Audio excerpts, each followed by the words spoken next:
Hello students, मैं discuss करने जा रहा हूँ 6 मई 2020 का 6 सितंबर 2020 का के कुछ क्वेश्चन जो है इनऑर्गेनिक और फिजिकल केमिस्ट्री के रह गए थे, उनको मैं डिस्कस करने जा रहा हूँ। तो मैं स्टार्टिंग कर रहा हूँ एक क्वेश्चन के साथ।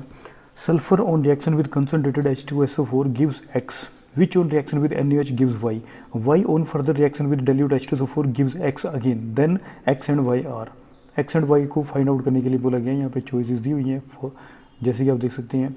तो सल्फ़र को जब कंसनट्रेटेड H2SO4 के साथ जो है सल्फ़र जो है कंसनट्रेटेड H2SO4 के साथ रिएक्ट करके सल्फ़र डाइऑक्साइड गैस देता है। और सल्फ़र डाइऑक्साइड को जब हम लोग ट्रीट करते हैं NaOH के साथ तो सोडियम सल्फाइड की फॉर्मेशन होती है। सोडियम सल्फाइड को जब डिल्यूट H2SO4 के साथ किया जाता है ट्रीट तो सल्फ़र डाइऑक्साइड की होगी फॉर्मेशन।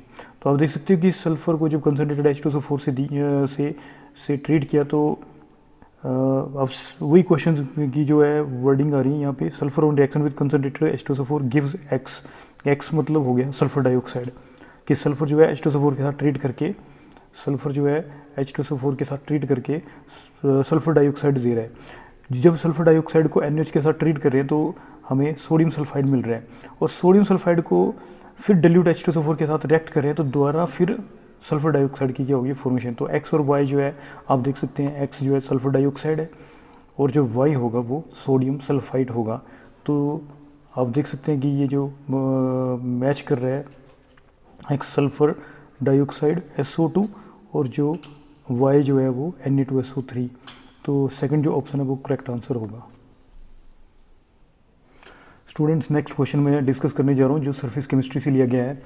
इसमें जैसे कि आप देख सकते हैं इस क्वेश्चन में बोला गया है for Freundlich adsorption isotherm a plot of log x over m y axis and log p x axis gives a straight line. The intercept and slope for the line is 0.4771 and 2. Slope दिया गया है 0.4771 और intercept हमें दिया हुआ है intercept दिया हमें 0.4771 और स्लोप हमें दे रखा है 2 दे रखा है।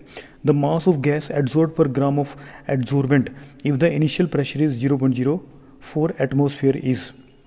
तो हमें निकालना है mass of gas adsorb per gram of adsorbent, मतलब this is called extent of adsorption X over m। We have to find out extent of adsorption. Extent of adsorption student, मैं एक बार फिर बोल रहा हूँ कि हमें मास of gas adsorb per gram of adsorbent मतलब हमें एक्सटेंट ऑफ एड्जॉर्प्शन निकालने के लिए बोला गया है। तो एक्सटेंट ऑफ एड्जॉर्प्शन कैसे निकलेगा? तो फ्रेंडलिच एड्जॉर्प्शन आइसोथर्म जो है हमें पता है कि इक्वेशन फ्रेंडलिच ने इक्वेशन दी थी। इसमें जो है ग्राफ जो प्लॉट किया जाता है X over m और P के प्रेशर के बीच में ग्राफ प्लॉट किया जाता है। X जो होता है that is called mass of adsorbate और जो M जो होता है that is called mass of adsorbent. Adsorbent आ गया जैसे चारकोल आ गया और यहाँ पे कोई भी गैस जो है एड्जॉर्ब हो रखी है, तो कितनी गैस एड्जॉर्ब हो रखी है वो that is called X mean extent of gas adsorbed. और चारकोल ने कितनी गैस जो है कितने ग्राम चारकोल ने उस गैस को एड्जॉर्ब कर रखा है, this is the called the mass of adsorbent. तो X over m जो है that is called extent of adsorption. Extent of adsorption जो है the graph is plotted between extent of adsorption and pressure.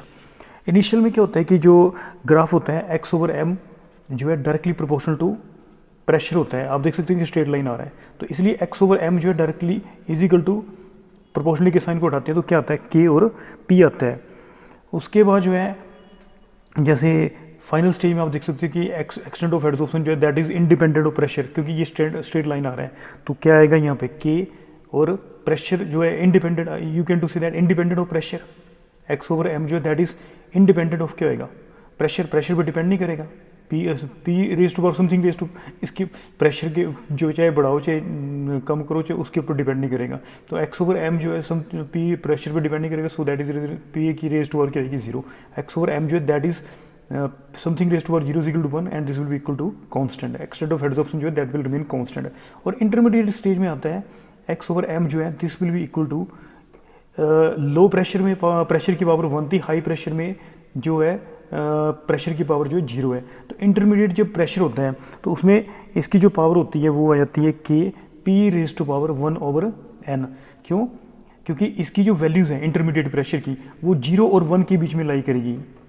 High pressure पे pressure की power 0 थी और low pressure पे पावर जो है वो कम है, तो जो इंटरमीडिएट प्रेशर आएगा उसमें जो वैल्यूज़ होंगी प्रेशर की 0 और 1 के बीच में होगी, फ्रैक्शनल होगी 1/n, जैसे 1/2 फ्रैक्शन में हो सकती है ना। तो ये जो इक्वेशंस के हम लोग बारे में बात कर रहे हैं, मैंने आपको थोड़ा सा आइडिया दिया। फ्रेंडलिच ने एक एड्जॉर्प्शन आइसोथर्म ये इक्वेशन दी थी, एट इंटरमीडिएट प्रेशर में आता था x/m = k p⁻1/m। हमने लोग ले लिए दोनों तरफ, लेफ्ट और राइट साइड। लोग x/m = आपको पता है कि लोग m × n जो होता है वो log m + log n के इक्वल होता है, तो ये बन जाएगा log k + log p⁻1/n। तो पावर जो है आगे आ जाती है, ये मैंने पावर आगे भेजी थी, तो ये आएगा 1/n log p + log k। तो this is the equation of straight line, this is y, this is mx and this is called c। m जो है you know that m is called slope, and slope जो है वो जो है यहाँ पे 1/n आ रहा है, इसलिए slope is equal to 1/n।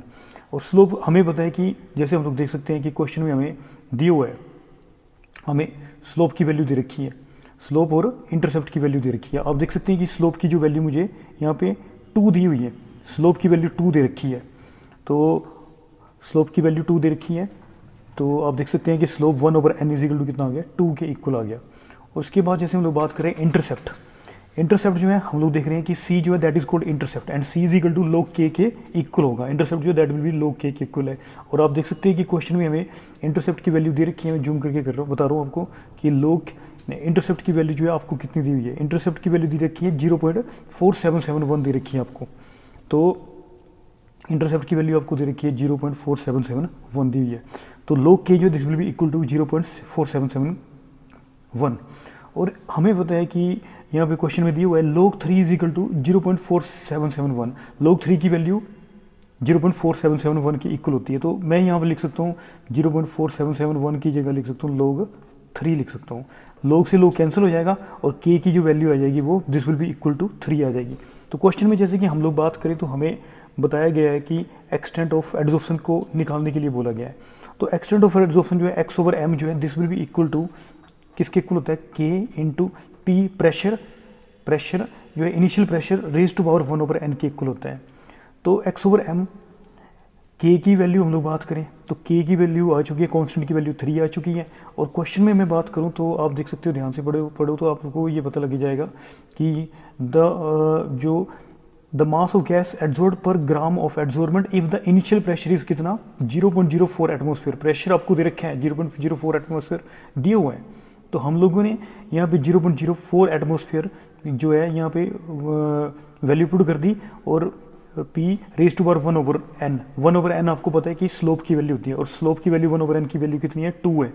तो जब हम लोग इसको सोल्व करते हैं तो 48 × 10⁻⁻4 आ जाता है। तो एक्सटेंट ऑफ एड्जॉर्प्शन जो है उसका जो एक्सटेंट ऑफ एड्जॉर्प्शन है कि जो गैस है जो मास ऑफ जो एक्सटेंट ऑफ एड्जॉर्प्शन है, जो गैस जो है पर्टिकुलर जो एड्जॉर्बमेंट उसके ऊपर एड्जॉर्ब रखी है that is called extent of adsorption. This will be equal to 48 × 10⁻⁴ के ग्राम के क्या होगा इक्वल होगा, इतनी गैस एड्जॉर्ब कर रखी है। स्टूडेंट नेक्स्ट क्वेश्चन डिस्कस करने जा रहे हैं, the rate of reaction decreased bye 3.55 times when the temperature was changed from 40 degree to 30 degree Celsius. जब टेम्परेचर जो है डिक्रीज हो रहा है तो रेट ऑफ रिएक्शन जो है वो भी डिक्रीज कर रहा है, 3.55 टाइम्स जो है वो डिक्रीज कर रहे हैं। एक्टिवेशन एनर्जी निकालनी है, तो टेम्परेचर आप देख रहे हैं डिक्रीज हो रहे हैं। T1 टेम्परेचर आ गया 30 डिग्री सेल्सियस और T2 आ गया 40 डिग्री सेल्सियस। तो इनको हम लोग पहले केल्विन में कन्वर्ट कर देंगे। तो हमें पता है कि अरेनियस जो इक्वेशन होती है, अरेनियस इक्वेशन का ये क्वेश्चन है, natural log K2/K1 activation energy over gas constant 1/T1 - 1/T2। तो टेम्परेचर जो था एक था 40 डिग्री सेल्सियस और दूसरा था 30 डिग्री सेल्सियस। डिक्रीज़ हुआ था 40 to 30। 40 को केल्विन में कन्वर्ट कर दिया और 30 को भी केल्विन में कन्वर्ट कर दिया। तो जब टेम्परेचर डिक्रीज़ हो रहा था तो रेट ऑफ रिएक्शन जो है डिक्रीज 3.55 टाइम जो है वो डिक्रीज़ हो रहा है। तो रेट कांस्टेंट का जो रेशियो आएगा वो कितना आएगा 3.55 टाइम्स आएगा। तो हम लोगों ने क्या किया, यहाँ पे नेचुरल लॉग ये रेट कांस्टेंट का जो रेशियो है वो यहाँ पे वैल्यू पुट कर दी, EA activation energy gas constant की वैल्यू लिख दी और टेम्परेचर की वैल्यू पुट कर दी T1 और T2 की। और हमें क्वेश्चन में दी हुई है वैल्यू नेचुरल लॉग जो 1.555 जो है वो 1.268 के इक्वल दिए हुए हैं, 1.268 के इक्वल दिए हुए हैं। तो जब हम लोग ये वैल्यूज़ वगैरह जो है जो फिल करेंगे तो एक्टिवेशन एनर्जी जो है वो 99980.715 जूल आएगी। और जो यदि हम लोग इसको किलो जूल में कन्वर्ट करें तो 99.98 या अप्रोक्सीमेटली हम लोग बोल सकते हैं 100 किलो जूल पर मोल। तो ये था क्वेश्चन एक्टिवेशन एनर्जी का, जिसमें टेम्परेचर जो था डिक्रीज़ कर रहा था, तो रिएक्शन जो है, जो रेट ऑफ रिएक्शन है वो 3.555 टाइम जो है वो डिक्रीज़ कर रहा था। वो रेट कांस्टेंट का रेशियो दिया हुआ था, वो रेट कांस्टेंट का रेशियो है। तो हमें फाइनली एक्टिवेशन एनर्जी बोला गया था फाइंड आउट करने का, तो काफ़ी अच्छा क्वेश्चन था। नेक्स्ट क्वेश्चन हम लोग देख रहे हैं, if the solubility product of, जैसे कि यहाँ पे दिखाया गया है, AB2 is 3.2 into 10⁻⁻11 and then the solubility of AB2 in pure water is, हमें सोलबिलिटी निकालनी है इसकी, एस निकालना है, assuming that neither kind of ion react with water. अच्छा, तो हम लोग बात करें तो ये सोलबिलिटी प्रोडक्ट का क्वेश्चन है जो इक्विलिब्रियम से लिया गया है। कि पहले हमें पता होना चाहिए सोलबिलिटी प्रोडक्ट के बारे में कि यदि आयनिक कंसंट्रेशन जो है यदि वो KSP से ज़्यादा है, सोलबिलिटी प्रोडक्ट से ज़्यादा है, सोलबिलिटी प्रोडक्ट से यदि आयनिक कंसंट्रेशन जो है ज़्यादा है तो वो सोल्ट जो होता है वो प्रेसिपिटेटेड होता है। और यदि हम लोग सोलबिलिटीज़ जो है किसी भी सोल्ट की जो सोलबिलिटीज़ है वो KSP वैल्यू से कंपेयर करती हैं, यदि किसी की KSP वैल्यू ज़्यादा है तो उस सोल्ट की वाटर में जो सोलबिलिटी होती है वो ज़्यादा होती है। यदि किसी सॉल्ट की KSP वैल्यू जो है वो कम है तो उसकी सोलबिलिटी जो है वाटर में कम होगी। तो एक्चुअली में सोलबिलिटी जो प्रोडक्ट है कांस्टेंट, सोलबिलिटी कांस्टेंट, जो सोलबिलिटी प्रोडक्ट जो कांस्टेंट है वो हमें जो है किसी भी सोल्ट की सोलबिलिटी के बारे में बताता है इन वाटर में। जैसे अब क्वेश्चन के बारे में बताया गया है कि हमें सोलबिलिटी प्रोडक्ट दी है, मतलब KSP की वैल्यू दी हुई है, तो हमें बोला गया है कि सोलबिलिटी निकालनी है AB2 की इन प्योर वाटर, हमें सोलबिलिटी निकालनी है, S निकालनी है। तो जैसे कि हम लोग देख रहे हैं क्वेश्चन में, तो आप देख सकते हैं क्वेश्चन को, AB2 जो है एक सोल्ट दिया हुआ है जो कि डिसोसिएट हो रहा है A2+ आयन और 2B- आयन की क्या हो रही है, फॉर्मेशन हो रही है। लेट S, ये जो है S, let S moles per litre with solubility of salt, जो सोल्ट की सोलबिलिटी जो है S मोल्स पर लीटर है, S मोल्स पर लीटर जो है सोल्ट की सोलबिलिटी है। इस सोल्ट की जो सोलबिलिटी है वो कितनी है, S है। तो जो molar concentration in saturated solution जो होगी वो आप देख सकते हैं कि इसकी A की जो सोलबिलिटी है वो S हो जाएगी, और जो B होगा उसकी जो होगी जो स्टाइक्योमेट्री है वो आगे आ जाएगी 2S। A की स्टाइक्योमेट्री 1 है इसलिए 1S होगा, और इसकी 2 है तो 2S होगा। तो सोलबिलिटी जो प्रोडक्ट होता है वो किसके इक्वल आएगा, S, और इसकी जो stoichiometry raise to the power इसकी स्टाइक्योमेट्री हो जाएगा 1। और यहाँ पे जैसे कि B की जो KSP जो है, जो सोलबिलिटी प्रोडक्ट होता है वो होता है एक्चुअली में जो सोलबिलिटी प्रोडक्ट होता है, product of concentration of ion, product of concentration of ions of salt in saturated solution at a given temperature and raised to the power the number of ions produced by the dissociation of 1 mole of the salt। जब 1 mole of the salt जो है dissociate होता है तो उससे जो ions की जो फॉर्म हुए हैं उनका प्रोडक्ट और उनके जो नंबर ऑफ आयंस जो प्रोड्यूस हुए हैं they will be raise to the power, this is called solubility product. तो हमें KSP की वैल्यू दे रखी है 3 आप देख सकते हैं क्वेश्चन में सोलबिलिटी प्रोडक्ट दिया हुआ था हम लोगों को 3.2 इंटू 10⁻⁻11 दिया हुआ था, तो आप देख सकते हैं। तो हमने यहाँ पे सोलबिलिटी प्रोडक्ट की वैल्यू पुट कर दी 4, आपको ये सोल्व करके 4S³ आ गया। तो जब हम लोग करेंगे इसको सोल्व करेंगे तो S की वैल्यू जो है 2 इंटू 10⁻⁻4 मोल लीटर इनवर्स। तो सोलबिलिटी जो है किसकी, AB2 की इन प्योर जो है वाटर जो है वो किसकी इक्वल होगी, 2 इंटू 10⁻⁻ क्या होगा, -4 मोल लीटर इनवर्स की इक्वल होगी। स्टूडेंट लास्ट क्वेश्चन में डिस्कस करने जा रहा हूँ। एक आपको सेल दिया हुआ है, कॉपर Cu2+ में कन्वर्ट हो रहा है, इसकी कंसंट्रेशन Cu2+ की C1 दी हुई है। Cu2+ जो है और एक सेल ये दिया हुआ है और दूसरा सेल ये दिया हुआ है।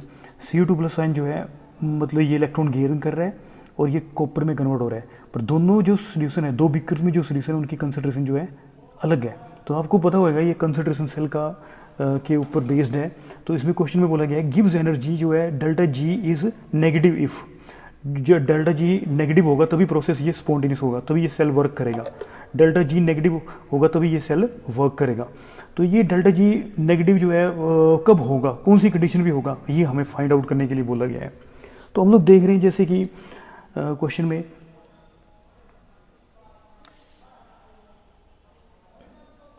डेल्टा जी हमें पता है कि delta G is equal to minus N F E note cell. N F E note cell जो N F E cell, delta G is equal to minus N F E cell, E F of the cell, F Faraday, N number of electrons, delta G आ गया। Gibbs free energy, Gibbs free energy जो है आपको पता होना चाहिए कि जब नेगेटिव होगा तब जाके रिएक्शन स्पॉन्टेनियस होता है, जीरो होगा तो जीरो हो गया इक्विलिब्रियम में होगा, और डेल्टा जी जब पॉजिटिव होगा तो वो नॉन स्पॉन्टेनियस होगा। तो डेल्टा जी नेगेटिव होगा तभी जाके रिएक्शन जो है स्पॉन्टेनियस होगा। वो कब पॉसिबिलिटी होगी, तो डेल्टा जी नेगेटिव होने के लिए EMF of the cell this quantity जो है दैट शुड बी पॉजिटिव, ये पॉजिटिव होगी तभी जाके डेल्टा जी जो है नेगेटिव होगा। तो ईएमएफ ऑफ द सेल जो है पॉजिटिव कब होगा, हमने वो हमने फाइंड आउट करना है। तो हम देख सकते हैं सेल में, हम लोग देख सकते हैं कि आप देख सकते हैं ध्यान से कि इसमें आप देख रहे हो कि कॉपर जो है Cu जो है वो किस में कन्वर्ट हो रहा है, Cu2+ में। Cu किस में कन्वर्ट हो रहा है, Cu2+ में। उसकी कंसंट्रेशन आ गई C1। ये इसमें कन्वर्ट तभी होगा जब ये अपने इलेक्ट्रॉन जो है लॉस करेगा, ऑक्सीडेशन टेक प्लेस। तो दिस पार्ट आपको पता होना चाहिए कि जो लेफ्ट साइड जो पार्ट होता है वो एनोड होता है, और जो राइट साइड होता है सेल का, जब ये because this is the representation of the cell, ये सेल को रिप्रेजेंट कर रहे हैं। जो लेफ्ट साइड होगा उसको एनोड बोलेंगे, राइट साइड होगा वो कैथोड होगा। लेफ्ट साइड वाले का ऑक्सीडेशन, राइट साइड वाले का रिडक्शन, ये एनोड ऑक्सीडेशन, इसका रिडक्शन, ये नेगेटिव पोल, ये क्या होगा, पॉजिटिव पोल होगा। तो ये आप देख सकते हो कि Cu जो है मतलब ऑक्सीडेशन हो रहा है, ऑक्सीडेशन हाफ सेल रिएक्शन है। सो Cu जो है that is converted into Cu2+ with the release of 2 electron. और ये जो आप देख सकते हो कि जो ये राइट साइड वाला है, तो ये Cu2+ आयन इसके द्वारा जो लॉस किए इलेक्ट्रॉन है ये गेन करेंगे, और ये कॉपर सॉलिड में क्या होगा, कन्वर्ट हो जाएगा। आप देख सकते हो कि दोनों में क्या फ़र्क है, दोनों की Cu2+ आयन में ये एक बिकर है, ये दूसरा बिकर है, दोनों में क्या है, कंसंट्रेशन का डिफरेंस है। तो ओवरऑल में यदि रिएक्शन के बारे में बात करूं तो ये इलेक्ट्रॉन से इलेक्ट्रॉन कट जाएंगे, और आप देख सकते हो कि ओवरऑल जो नेट रिडॉक्स रिएक्शन या ओवरऑल रिडॉक्स रिएक्शन जो बनेगा, सेल रिएक्शन बन जाएगा, वो देख सकते हो कि ये और ये कट गया। Cu2+ आयन ये और ये नहीं कर सकते क्योंकि दोनों की कंसंट्रेशन जो है वो अलग है, एक की C1 है और C2 है। तो आप देख सकते हो ई नोट सेल, और हमें पता है ई नोट सेल किसके इक्वल होता है, ई नोट कैथोड माइनस के होता है, ई नोट माइनस होता है ई नोट एनोड, हमें पता है। तो इसका आपको पता है कि जो है इसको मतलब इसका रिडक्शन पोटेंशियल एक ही सेम ही इलेक्ट्रोड है ना, तो रिडक्शन पोटेंशियल कितना है इसका, 0.34 है वोल्ट होता है, तो माइनस 0.34 वोल्ट होगा। तो इसका जो ईएमएफ ऑफ द सेल जो है दैट विल बिकम क्या आएगा, 0। ई नोट सेल जो है that is E note cathode minus E note anode. तो रिडक्शन पोटेंशियल जो है कॉपर का 0.34 होता है, तो दैट विल जो रिडक्शन पोटेंशियल जो है उसका क्या आएगा, 0 हो जाएगा। ई नोट सेल जो है दैट विल बिकम 0। और हमें पता है कि नर्स्ट इक्वेशन के हिसाब से E cell is equal to EMF of the cell जो है that will be equal to E note cell minus 0.059/2 log anode की कंसंट्रेशन दिस इज Cu2+, और ये इसकी एनोड की कंसंट्रेशन कितनी है, हमें पता है कि एनोड कौन होता है, लेफ्ट साइड होता है एनोड की कंसंट्रेशन कितनी है, C1, और कैथोड की कंसंट्रेशन कितनी है, क्या है, C2। तो एनोड की कंसंट्रेशन ओवर क्या आएगा, एनोड की कंसंट्रेशन ओवर कैथोड की कंसंट्रेशन। तो ई नोट सेल जो है दैट विल बी 0 क्योंकि कॉपर इलेक्ट्रोड है, उसका ही ऑक्सीडेशन उसका रिडक्शन होगा। So that is the reason reduction potential जो है उसकी जो E note cell of the जो सेल होगी that will be E note cell जो दैट विल बी क्या होगा, 0 होगा। तो ये जो ईएमएफ ऑफ द सेल है that is due to the जो कंसंट्रेशन का जो डिफरेंस है दोनों सोल्यूशन में, aq solution of copper sulphate में, उसके डिफरेंस की वजह से जो है पोटेंशियल डिफरेंस जो है डेवलप हो रहा है इनकी दो सेल्स के बीच में। तो E cell is equal to आएगा माइनस 0.059 ओवर क्या आएगा 2 log C1 ओवर क्या आएगा C2। EMF of the cell जो पॉजिटिव कब होगा, ई सेल जो है पॉजिटिव तभी होगा जब ये क्वांटिटी C1 ओवर C2 जो है लेस देन 1 होगी। जब ये क्वांटिटी जो है लेस देन 1 होगी, ये क्वांटिटी जो है लेस देन क्या होगी, ये क्वांटिटी लेस देन 1 होगी, तो ये क्वांटिटी जो है this quantity whole of the quantity जो that will become positive. EMF of the cell जो है पॉजिटिव बन जाएगी and it will be greater than 0। और आपको मैंने ये कंडीशन बता दी कि ये तभी पॉसिबल हो पाएगा जब C1 ओवर C2 जो है वो लेस देन क्या होगा 1। यदि C1 ओवर C2 जो है वो लेस देन 1 होगा तो this whole quantity will become क्या होगा, पॉजिटिव, एंड ई सेल जो है that will be greater than 0। तो आपको ये कंडीशन बता दी। तो C1 ओवर C2 जो है वो लेस देन 1 है, and this will be equal to आएगा C1 ओवर C2 से जो है लेस देन 1 है, तो C1 से बड़ा जो होगा वो C2 होगा। तो C2 की जो कंसिडरेशन जो that should B greater then किससे, C1 से, तभी जाके जो है EMF ऑफ द सेल जो है that will be positive. EMF of the cell जो है दैट विल बी क्या होगी, पॉजिटिव होगी। और यदि EMF ऑफ द सेल जो है वो पॉजिटिव है, तभी जाके EMF ऑफ द सेल जो है यदि पॉजिटिव है तो डेल्टा G की वैल्यू क्या होगी, नेगेटिव होगी, और आपका जो रिएक्शन होगा वो स्पॉन्टेनियस होगा। तो अब चॉइसेस दी गई हैं आपको यहाँ पे, जैसे कि हम लोग बारे में बात करें तो कि क्या क्या वैल्यूज़ दी गई हैं। तो आप देख सकते हो कि C2 बड़ा है और C1 छोटा है हमारे आंसर के हिसाब से, तभी आके डेल्टा G की वैल्यू जो है वो नेगेटिव होगी। तो इसमें देखा गया है कि C1 की जो वैल्यू है, हमने बोला था कि C2 बड़ा होना चाहिए, तो यहाँ पे देख रहे हो आपकी C1 बड़ा है, तो ये ऑप्शन तो बिल्कुल गलत है। और यहाँ पे देख सकते हो कि C1 के इक्वल C2 तब होगा जब √2 से मल्टीप्लाई होगा। तो आप देख रहे हो कि यहाँ पे भी C1 की वैल्यू बड़ी है और अब यहाँ पे C2 की वैल्यू जो है वो छोटी है, तो ये भी ऑप्शन नहीं हो सकती। थर्ड में C1 और C2 जो है इक्वल बोला गया है, पर फोर्थ ऑप्शन में जो है C2 की वैल्यू जो है C1 से ग्रेटर है, तो 4 जो है राइट आंसर होगा।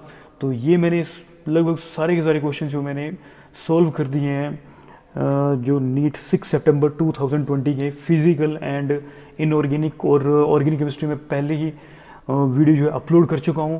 तो आप ज़रूर वीडियोस को देखो और स्टडी करो। मैंने काफ़ी डीपली करवाया है, मतलब क्वेश्चंस को बिल्कुल फंडामेंटल मैंने बेसिक से लेके मैंने पूरा क्लियर करने की कोशिश की है। यदि आप क्वेश्चंस पढ़ोगे तो ऑब्वियस है कि डेफिनेटली आप लोगों के फंडामेंटल जो है क्लियर होंगे और आपका जो प्रॉब्लम सॉल्विंग एटीट्यूड जो होगा वो क्या करेगा, इम्प्रूव करेगा। तो आप लेक्चर्स को देखो। यदि आप चाहते हो कि आपके फ्रेंड्स भी मतलब उनके फंडामेंटल्स क्लियर हो, तो आप उनके भी फंडामेंटल क्लियर कराएं और एक अच्छी जो है सोसाइटी को डेवलप करें जो कि जो कंट्री का नाम जो है ऊंचा करे। तो मैं यही कहना चाहता हूँ कि आप स्टडी करें। Thanks for watching. Have nice good day. Have a nice day. Thanks for watching.